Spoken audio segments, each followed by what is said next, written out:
Well, the national security was meant to protect the national security mainly. So it wasn't meant to address, for example, the financial implications. That was not its main purpose.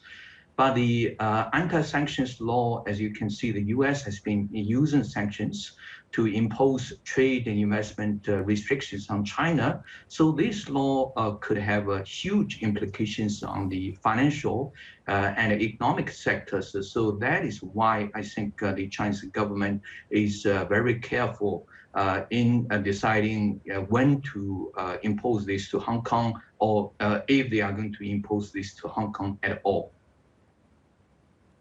Now, as we watched the national security law in force now for over a year, companies have had to navigate it when they put up their hand in support of it. They got flack for doing that. Now, with this new anti-sanctions law, are countries, or I should say, are businesses going to have to choose to support which country when it comes to the sanctions? Indeed, it would subject a foreign business in Hong Kong to the same legal requirements as their subsidiaries in mainland China. So now they have to make a difficult choice between complying with the foreign sanctions laws versus Chinese counter-sanctions measures or face penalties. Some firms, I think, if they weigh the pros and cons, they might well ultimately decide to withdraw from Hong Kong and move to somewhere else where they do not have to make such a difficult choice. And I think this is really what prompted the central government to try to understand the implications better by pausing the vote on the law.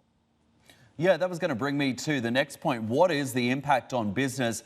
And is there evidence that you're seeing that business in Hong Kong is now actively seeking to remove itself from the territory and do business elsewhere, base itself elsewhere, like perhaps here in Singapore?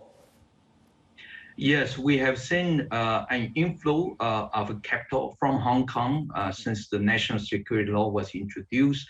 And I would expect that if the anti-foreign sanctions law is introduced in Hong Kong, many foreign businesses, especially American businesses, would want to think twice because they, as American businesses, have to comply first and foremost with U.S. legal requirements.